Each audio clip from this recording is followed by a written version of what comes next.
말씀은 로마서 8장입니다. 33절. 누가 능히 하나님께서 택하신 자들을 고발하리요 의롭다 하신 이는 하나님이시니.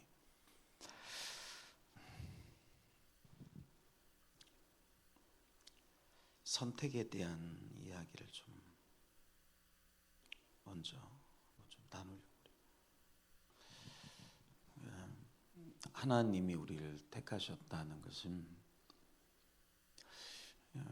인간의 노력이 아니라 하나님의 노력이요, 또한 예수 그리스도의 하나님의 말씀에 그 순종하신 노력이요, 그 은혜로 우리가 구원받았다라고 하는 구원받은 백성들에게 온전하게 하나님께 영광 돌리기를 원하는 마음에서 이 선택에 대한 교리가 세워졌다고 저는 그렇게 알고 있어요.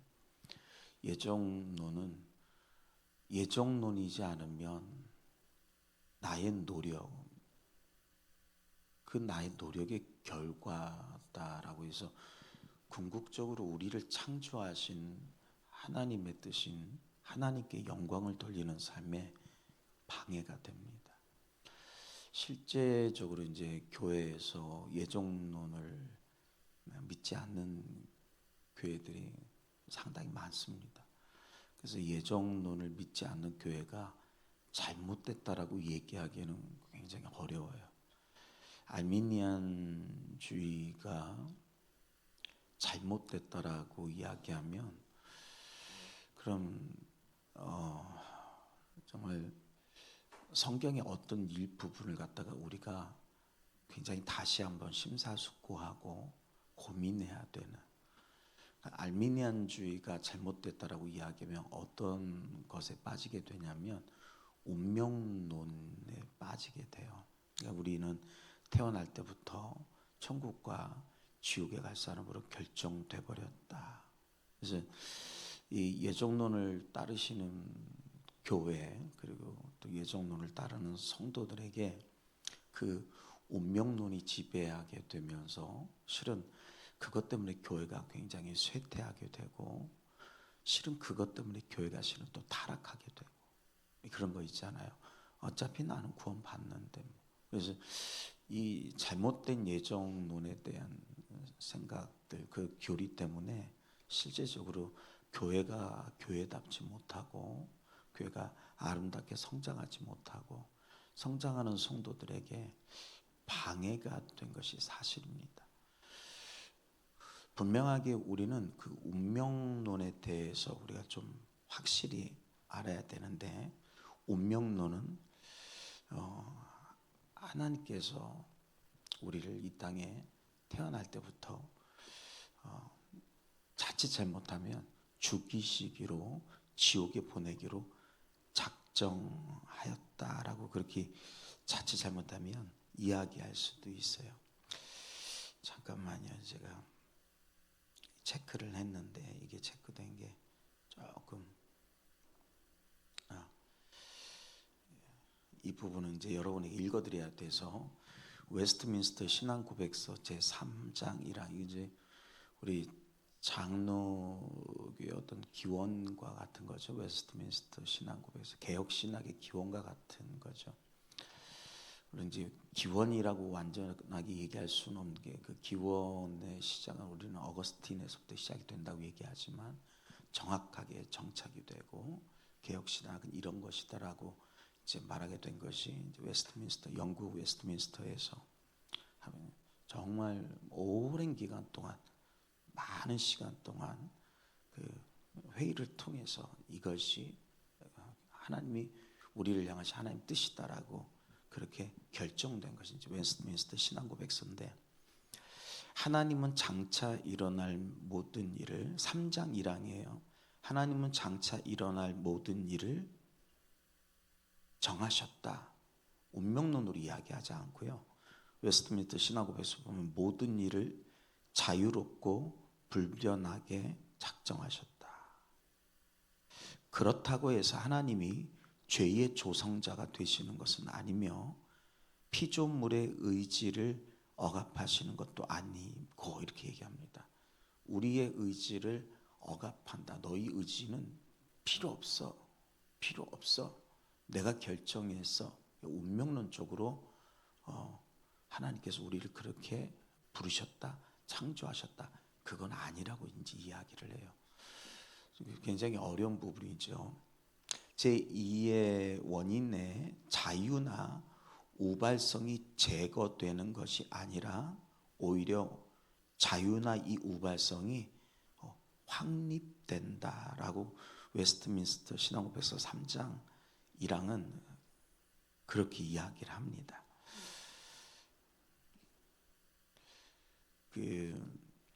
우리 이제 칼빈에 대해서도 좀 오해가 있어요. 칼빈도 이렇게 이야기를 했어요. 칼빈은 일반적인 부르심은 특별하게 어떤 선택받은 백성이라고 이야기를 하지 않고요. 모든 사람에게 제공되어야 한다라고 가르쳤어요. 그럼에도 불구하고 우리가 이 제한 속죄라고 이제 우리가 그렇게 표현을 하는데, 제한 속죄에 대한 이야기는 결국 일반 계시는 자연이나 인간의 양심을 통해서 우리는 하나님을 알 만한 것이 있다, 하나님을 알 수 있다 이렇게 표현을 하는데, 특별 계시는 실은 성경 말씀이거든요. 이 하나님의 말씀, 또 특별하게 주시는 어떤 환상이나 꿈이나 이게 성령 하나님께서 역사하시는 걸 통해서 우리가 하나님을 알게 되는 거. 근데 실은 이제 이 특별 계시가 아니면 우리가 하나님을 영접하기가 어렵다라고 얘기를 해서 실은 제한 속죄를 저희는 받아들이고 있기는 합니다만, 그럼에도 불구하고 우리의 양심의 자유라든가 우리가 생활하는, 행동하는, 우리가 하나님을 섬기는 것들에 대한 자유에 대해서 운명론적으로 얘기하지는 않는다. 그래서 실은 이 칼빈주의, 아르미니안주의는 실은 계속해서 지금 현재도 대립되는 것 같으면서도 참 공존하고 있는 상황입니다. 그래서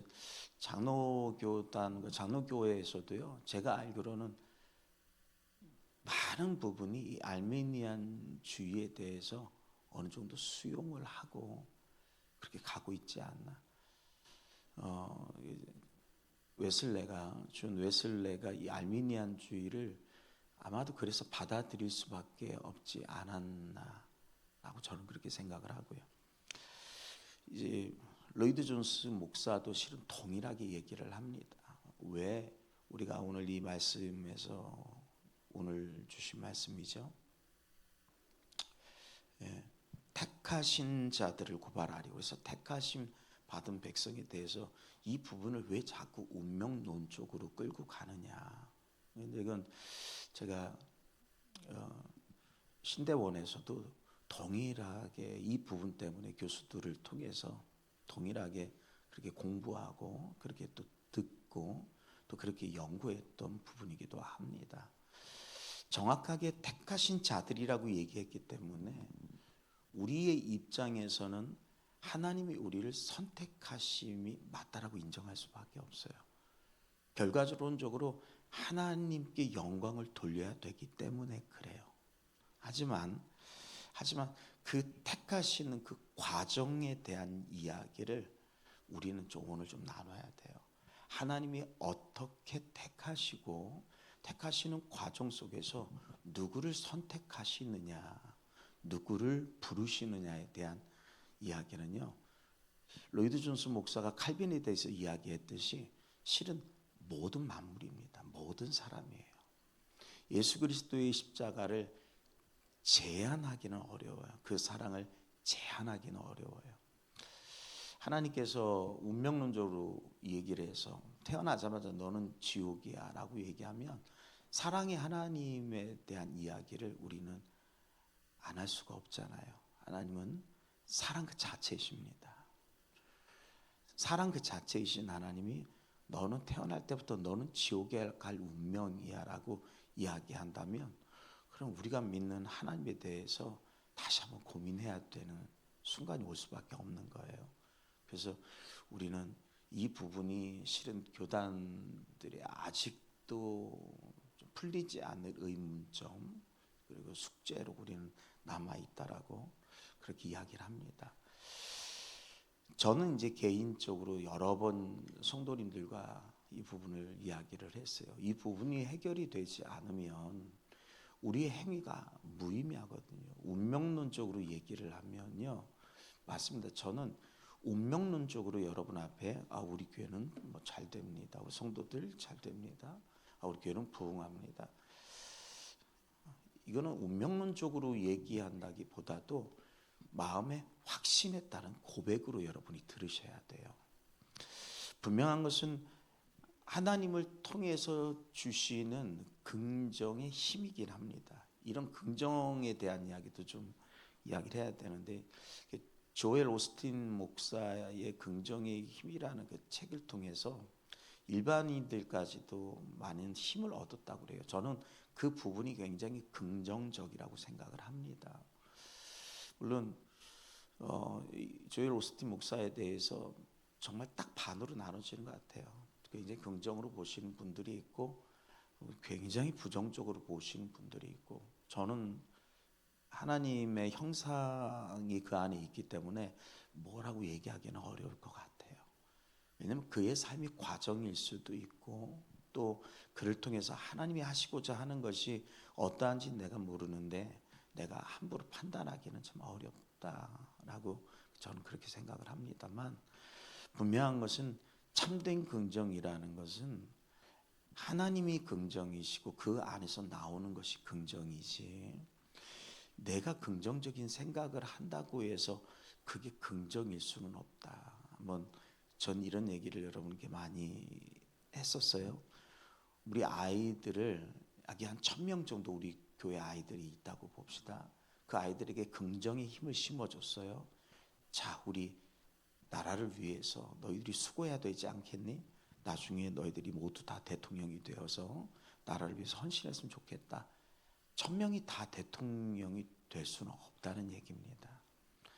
그렇게 우리가 무조건 이야기해서 그것이 다 이루어진다라고 볼 수는 없는 거예요. 그래서 특별 계시가 중요해요. 특별 계시, 모든 사람들에게 보편적으로 말씀하신 특별한 계시는, 예수 그리스도의 십자가는 모든 사람이 구원 받을 수 있을 정도의 그릇이에요. 큰 그릇이라는 얘기예요. 모든 사람들이 예수 그리스도를 나의 구원자로 시인하는 날을 기대합니다. 하나님은 이 그릇 안에 우리 인류의 소망을 담으셨어요. 예수 그리스도의 그릇은 위대하고 큰 그릇인데, 정말 앞으로 태어날 모든 인류조차도 다 구원할 수 있을 만한 그릇입니다만, 중요한 것은요, 그렇죠, 이 특별한 어떤 그 그릇 안에 어떤 사람은 또 목회자로 하나님께 영광을 돌리는 사람이 있을 것이고, 어떤 사람은 또 정치인으로서 하나님께 영광을 돌리는 사람이 있을 것이고, 어떤 사람은 경제인으로서 하나님께 영광을 돌릴 수 있는 이 하나님의 어떤 특별한 또한 부르심과 하나님의 결정에 따른 우리의 순종에 대한 이야기예요. 하나님이 나를 그렇게 이끌어 주심에 따른 순종, 이걸 너무 나의 의지 쪽으로 끌고 가면 자칫 잘못하면 이제 내 의지가 너무 강해서 하나님이 하신 것에 대해서 우리가 절반 내지는 조금 축약한다고 얘기해야 될까요? 축소시켜서 하나님이 일하심이 너무 작다라고 표현할 수밖에 없어서, 그래서 저는 로마서 말씀을 굉장히 좋아하는데, 로마서 말씀은 하나님의 인도하심이거든요. 보호하심이, 역사하심. 그것은 요한복음 16장에도 동일하게 성령 하나님의 일하심에 대해서 이야기를 하고, 14장에서도 동일하게 이야기를 하고, 15장 같은 경우에는 달라붙어 있어야 되는, 우리는 이제 가시 나무인데 이 나무가 포도나무에 달라붙어야 되는, 달라붙어야 사는 것에 대한 이야기를 하고 있기 때문에 정말 붙어 있어야 된다. 이 부분, 주님이 없으면 못 살겠습니다. 기도하는 생활, 주님 내 곁에서 떠나지 마시옵소서. 주님 오늘도 도와주시옵소서. 정말 주님을 의지하고 사는 아주 작은 부분에 우리 인간의 노력, 의지, 굉장히 작은 부분인데, 왜냐하면 십자가 앞에 비교했을 때 어쩌면 제로에 가까운 인간의 노력이라고 해야 되는 게 맞아요. 왜냐하면 십자가가 없으면 인간의 노력은 아무 의미가 없거든요. 그래서 이건 거의 제로에 가깝다. 그러다 보니까 예정론을 따르는 백성들이, 이 예정론이 얼마나 위대한 그런 신학인지, 얼마나 정말 우리의 마음을 뜨겁게 하는 신학인지, 때로는 되게 굉장히 안정적이기도 하고요, 때로는 나를 교만하지 않게 하고요, 또한 끝까지 지켜주실 것에 대한 믿음과 확신 때문에 어떤 면에서는 자신감 있게 살 수 있게 하시는 하나님의 그 은혜가 이 예정론 가운데 있어요. 오늘 우리가 좀 함께 나눠야 될 말씀을 한번 봅시다. 로마서 10장이에요. 갑자기 10장으로 넘어갔는데, 그 하나님의 선택하심, 부르심의 과정에 대한 이야기예요. 어떻게 부르시는가. 우리가 우리 주변의 사람들을 하나님 앞에 돌아오는데 우리는 그런 걸 기대하죠. 꿈, 환상, 어떤 계시, 하나님의 직접적인 역사. 예, 저도 인정합니다. 그럴 만한 곳에서는 그렇게 역사하셔야죠. 복음을 전하면 안 되는 곳, 전하면 죽음을 면하지 못하는 곳에 선교사님들은 교회만 세워놓고 그저 기도하고 기다리고 있을 수밖에 없을 거예요. 그러나 어느 날 갑자기 이슬람 교인이 성전문을 열고 들어오는 거죠. 어떻게 오셨어요? 예배드려 왔습니다. 당신은 이슬람 교도잖아요. 제가 이제 예수님을 믿으려고요. 어떻게 이런 일이 있을 수 있습니까? 제가 어제 꿈을 꿨는데 예수님이 나타나셨습니다. 저를 이쪽으로 인도하셨습니다.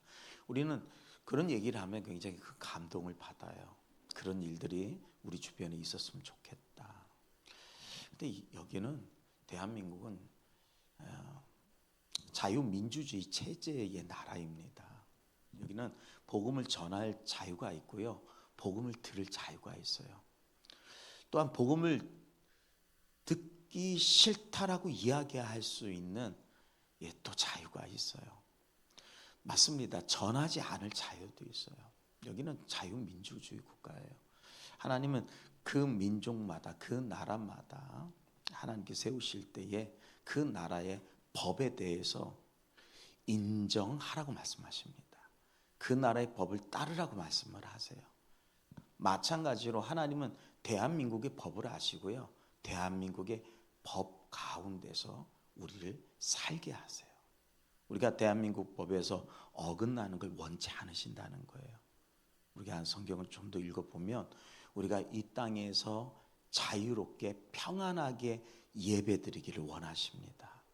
대립되고 정부의 규제를 받고 또 사람들에게 비난받고 비판을 받으면서 예배드리는 것이요, 하나님의 뜻이 아니라는 것쯤은요, 정말 성경을 깊이 읽는다면요 알만한데, 그러지 못하신 분들이 상당수가 있어서 저는 마음이 좀 매우 애석하고 좀 민망하기도 합니다. 그러나 아셔야 돼요. 하나님은 충분히 그 나라 법 가운데서 그 법을 뛰어넘어서 역사하실 수 있는 분이세요. 법이 하나님의 법에서 좀 어긋난다고 해서 우리가 데모하고 싸운다고 해서 하나님이 기뻐하시느냐? 저는 절대 그렇지 않다고 생각을 합니다. 하나님이 원하시는 것은요, 성도들의 안정이에요. 수고하고 무거운 짐진 자들아, 다 내게로 와라. 내가 너희를 쉬게 하리라. 나는 마음이 온유하고 겸손하단다. 주님의 마음은 우리가 생각하는 그런 좁은 양심을 가지신 분이 아닙니다. 주님의 마음은 우리가 상상할 수 없을 정도로 큰 마음의 소유자세요. 못하실 일이 없는 분이세요. 무엇이든지 하실 수 있는 분이세요. 그런데 우리가 이 땅에서 어떻게 사느냐에 대한 이야기, 누구를 택하느냐는 것에 대한 이야기, 무슨 방법을 취하는 것에 대한 이야기 중에 한 가지를 우리가 알아야 되는데 그것이 바로 상급이라는 겁니다. 하나님은 우리에게 예정된 상급, 이미 정해진 상급을 주시는 게 맞는데 하나님께서 우리를 그 상급을 받기 위해서 성령 하나님은 인도하시고 우리가 인도하시는 대로 순종하고 살기를 원하십니다. 거기 우리 양심이 있죠. 따를 것인가 따르지 말 것인가 자유의지라는 것이 있죠. 내 자유의지가 너무 크게 이제 생각하다 보니까 알미니안주의가 되고 내 자유의지를 아주 작게 축소시키다 보니까 칼빈주의가 돼요. 자유의지가 없다라고 얘기하면 운명론에 빠지기 때문에 그건 잘못된 겁니다. 그래서 우리 교회는 지난 많은 시간 순종에 대한 이야기를 굉장히 많이 강조를 했어요. 저조차도 한때는 운명론에 빠져 있었던 사람이고 저조차도 한때는 정말 내 노력이 얼마나 중요한가에 대한 생각 때문에 조금도 쉬지 않고 그렇게 살았던 적도 있었습니다만 우리는 절충이라는 말은 옳지 않습니다. 그러나 분명하게 성령, 우리가 로마서를 읽고 있잖아요. 성령 하나님의 내주 교통의 은혜와 역사를 우리는 믿고 인정해야 됩니다. 10장 8절에 보면 그러면 그것은 무엇을 말합니까? 라고 이야기를 하고 말씀이 내 가까이에 있고 내 입속에 있고 네 마음속에 있다.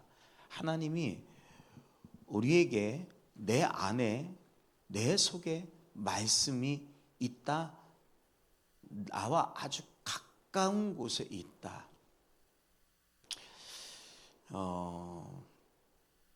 마태복음 28장에 보면요. 예수님이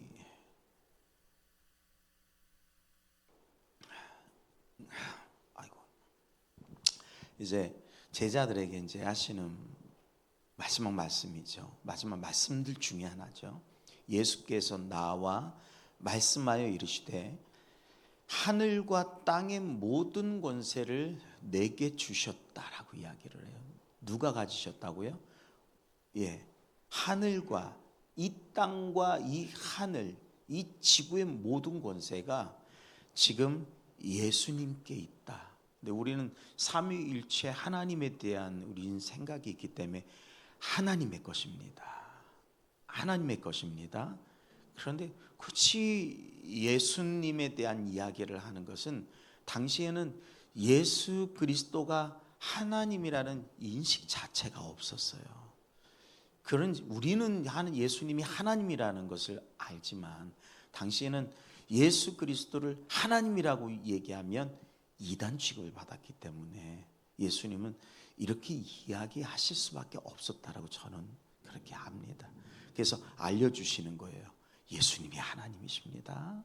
삼일체 동일한 하나님이신데 그 모든 권세가 예수님께 있는데 하나님께 있는데 그러므로 이렇게 얘기를 해요.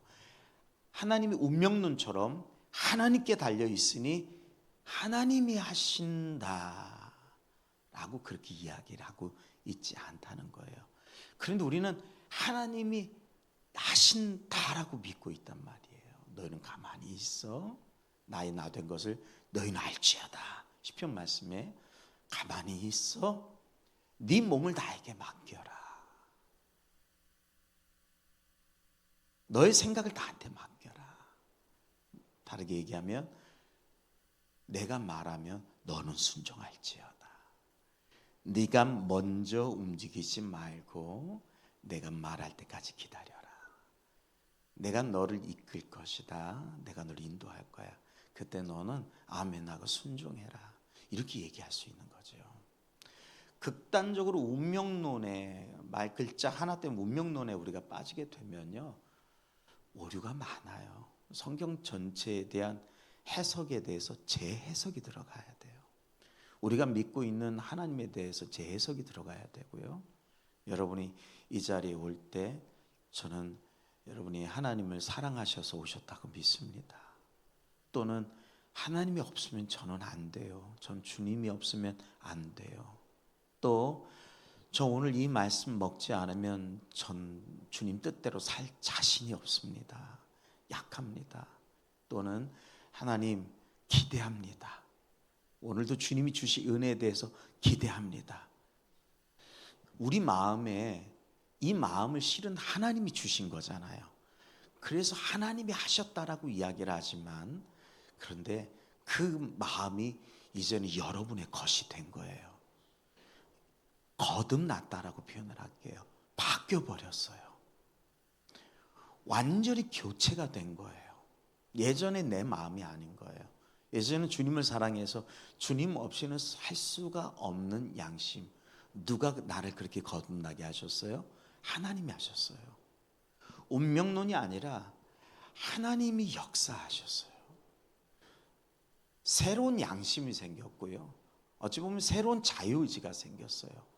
그 자유의지가 새롭게 생겼는데도 불구하고 이 자유의지는 자랑하지 않는 자유의지, 나를 뽐내지 않는 자유의지, 이 자유의지는 하나님이 하셨어요 라고 고백하는, 하나님께 영광 돌리는 자유의지, 완벽하게 오직 하나님께만 영광 돌리는 사람으로 우리를 그렇게 바꿔버리신 거예요. 이게 거듭남이라고 얘기하는 겁니다. 그러니 언어 체계가 바뀌고 생각하는 체계가 바뀌고, 우리가 이렇게 표현을 하죠. 아직 돌아오지 않은 백성. 우리가 너무 이분화시켜서 세상 사람이라고 표현하지 맙시다. 때로는 세상 사람들의 그 삶, 행동이 너무 싫을 땐 저도 세상 사람 이렇게 표현하는데 참 회개할 부분이 많아요. 아직은 돌아오지 않은 이 사람들과 우리하고의 언어 체계, 생각의 체계가 너무 다른데, 때로는 그들과 함께 우리가 살아야 되기 때문에, 또 오늘도 살아야 되기 때문에 우리가 굉장히 힘들고 어려운 부분이 있다는 것을 우리는 잘 압니다. 아시죠? 그렇게. 그렇지만 우리 이제 아셔야 되죠. 그러므로, 자, 다 함께 읽어볼까요? 그러므로 너희는 가서 모든 민족을 제자로 삼아 아버지와 아들과 성령의 이름으로 세례를 베풀고 내가 너희에게 분부한 모든 것을 가르쳐 지키게 하라. 할렐루야. 예. 아니, 모든 권세가 있는데, 예, 내가 너희들한테 가르쳐 준 거 있지? 너희가 그거 전해야 돼. 성령이 역사하죠. 우리에게 가르쳐 주시고 넌 그 복음을 따라서 살고 사람들에게 이 복음을 전해. 하나님이 사람을 택하시는 방법입니다. 하나님이 사람을 부르시는 방법입니다. 하나님이 사람을 구원하시고 거듭나게 하시고 변화시키시는 방법입니다. 그것이 전하는 복음이에요. 그래서 로마서 10장 8절에 보면 말씀이 너와 가까이 있는데 네 입속에 있고 네 마음속에 있다라고 했으니 이것은 우리가 전파하는 말씀이 아니라 어떤 말씀? 믿음의 말씀, 믿고 선포하는 말씀. 그래서 만일 당신이 입으로 예수를 주라고 고백하고 또 하나님께서 그분을 죽은 사람 가운데서 살리시는 것을 마음에 믿으면 구원을 받을 것입니다. 사람이 마음에 믿어 의에 이르고 입으로 고백해 구원에 이릅니다. 그래서 성경은 누구든지 그를 믿는 사람은 약속이 있죠. 결단코 수치를 당하지 않습니다. 할렐루야. 이런 말씀들이 우리를 오늘도 실은 마음에 쉬게 하고 안식을 주시는 말씀이죠. 딱 한 가지잖아요. 예수님, 정말 예수님만 믿으면 돼. 끝까지 믿고 의지하면 돼. 절대 주님 곁만 떠나지 않으면 돼. 결론적으로 그렇게 가요. 그러는 우리가 새롭게 만나는 영혼들에 대해서도요, 우리는 그렇게 고백할 수밖에 없는 거예요. 예수님만 믿으면 돼. 너는 너무 참 아름답다. 네 행동이나 네 삶을 보면 좋은 게 참 많다. 근데 너에게 단점이 하나 있어 라고 이야기하고 이렇게 보고 전했으면 좋겠어요. 예수님을 믿지 않는 것, 그것이 너에게 가장 큰 단점이야. 내 믿음이잖아요. 나는 예수님을 믿어서, 이 고백이 나와야죠. 너무 행복한데. 나는 예수님을 믿어서 마음의 안식을 얻는데, 나는 예수님을 믿어서 자신감이 있는데 나는 수치를 당하지 않거든. 이건 약속이야. 하나님과 나하고의 약속이야. 나는 예수님을 믿어서 내 하는 모든 일에 하나님께서 개입하시고 승리하게 될 것에 대해서 나는 확신하는데, 너에게 단점이 있지. 예수님을 믿지 않아서 불안하고 초조하고 걱정하고 근심하며 살지 않니? 나와 함께 예수님을 믿지 않을래?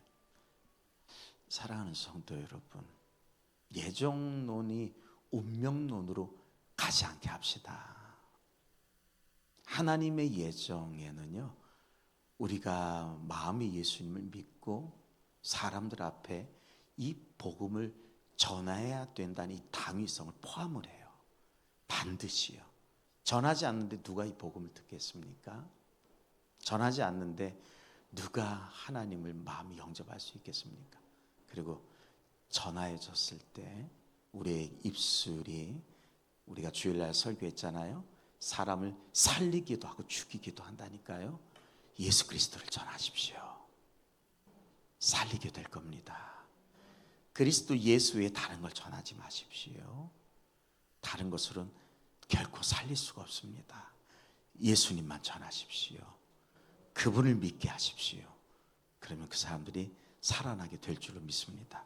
말씀을 생각하면서 우리 다 함께 통성으로 기도합시다.